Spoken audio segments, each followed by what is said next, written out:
Hi, I'm Mikkel Becker and I'm here with Cutie, and we're going to help you with how to make nail trims less stressful for you and for the dog. Nail trims can be really stressful for dogs for numerous reasons.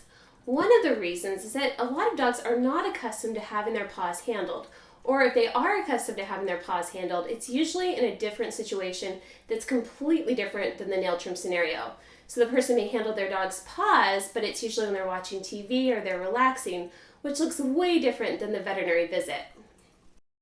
Another one of the reasons why dogs don't like nail trims is that they've had a really scary experience. And as many positive experiences as we may have with the situation, a lot of times it's really easy to look back and to remember the negative. So for instance, a dog may go out on a lot of walks and they have great experiences with other dogs. However, the one time that they happen to get attacked by another dog, that's the time they're going to remember. And it's the same way with nail trims. The dog can have a great experience. However, if they get their quick cut or say that they have too much restraint and it's really scary, and maybe they get a muzzle put on really fast and they have 3 people holding them down for the nail trim, they definitely will remember that stress in that situation. So the next time it's going to be much more difficult to do the nail trim on that dog. You can train a dog to have nail trims preventively, and you can also train them in a way that if they've had a really negative experience and they're already fearful, you can work with them to lower their stress. With the entire situation of the nail trim, you want to make it really positive. So whether it's handling the dog's paws, or the side of the clippers, or even the environment where they're going to have their nail trim, such as the veterinary hospital or at home, trying to make that a major positive. So for our own dogs, whenever they're set up on this counter that has an anti-slip bottom, that's where they get treats. Sometimes they'll just be set up, they get a treat, and they get back down. Making the environment really calming for your dog is very essential. So in the veterinary situation, one thing that we can do is find a place where the pet is really comfortable. I really like anti-slip bottom types of mats or pet beds, or even a towel that you can clip down is really great. It's important to not have the dog feel like they're losing their traction and they're slipping or they're really off balance, because it's natural for them to try and move around and to even panic in that type of situation. So the more that they have traction and they feel that they have a stable grip, that's really important. Also, trying to make it really comfortable. So some plush bedding or any of their comforts from home. So it could be some familiar bedding or some clothes that their person has already worn, so they have those nice comforting smells. I also like to use lavender or a dactyl. So some of those calming scents and pheromones can definitely help dogs. The other thing we want to do is condition our dogs to the nail trim. So it may be starting off with just doing some paw handling. As you can see, Cutie here is already putting one of his paws up on me as he eats his Kong. So the more that you can get a dog comfortable and accustomed to you actually touching their paws, or then learning to touch their paws to you, such as teaching them the shake behavior, those are really important. So with Cutie here, I just try and touch his paws and his leg as he eats his Kong. So it just becomes a natural thing for him to have that type of handling. Now that's really the beginning. What we want to be able to do is get to where we can touch the dog's paws and even do a little bit of maybe what might feel like a little pinch on their nail, so they get really accustomed to that. One thing that you can teach puppy owners and adult dog owners to do is to do a lot of paw handling. And what we want to do with paw handling is make it where it's more like the actual nail trim when it does happen. So we may start off high up on the dog's legs. So for dogs that are really fearful, sometimes I'll even start up on the shoulder area. We want to pair those with some positive experience. So as we touch, we go ahead and treat. One thing you can do is have them dole out treats during this time, or just have the dog working on a food puzzle. So maybe they're licking out some Kong spray from a Kong, or they're getting those treats. You're making it a really positive experience. As soon as the paw handling stops, the treats go away. So what the dog over time starts to expect is, oh my gosh, I actually want my paws to be handled because I know those treats are coming. A lot of dogs actually do better with less restraint. For this reason, one of the things that you can think about doing if you have a dog that you think may bite or you just aren't quite sure of is actually training them to willingly wear a muzzle. A muzzle I compare to a cookie mask or a treat bag on a horse. So you want to make it really positive where the dog willingly wants to put their nose inside.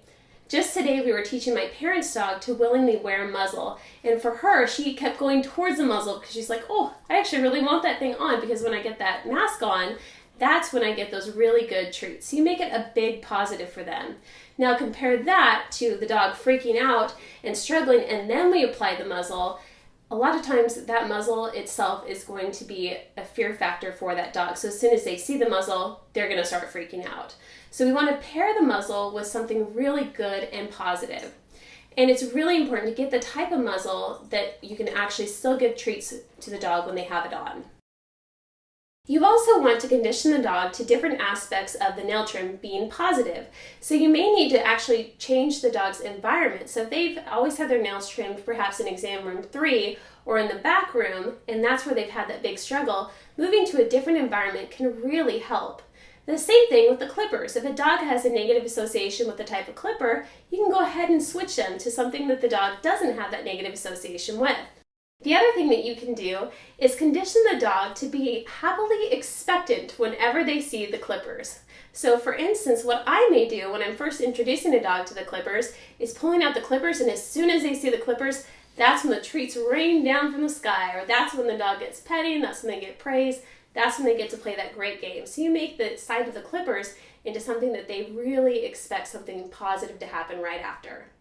The other thing you can do is teach the dog to target the clippers. They may start targeting with their nose, and just so any approach the dog makes towards the clippers down on the floor, you can go ahead and reward that. Or you may be holding the clippers in your hand and teaching the dog to move over towards them.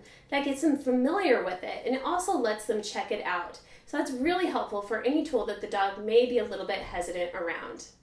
Then what we want to do is pair the different aspects of the nail trim together. So once we have the dog in a position that they're nice and comfortable in, so for Cutie, I know that he is a lot more comfortable being held than he is just standing on a table. So for him, he would feel most comfortable being in that position for his nail trim.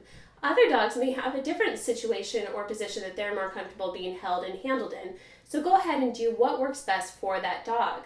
And remember, you can always use that muzzle that they have already been conditioned to if you need to have a way to ensure that you aren't going to be bitten and it's not such a struggle with having to have 3 techs on one dog. Another thing to think about is using a predictor cue with the dog. For some dogs, if they're a little bit nervous about having their nails trimmed or just being handled in general, you can teach them to do this on cue.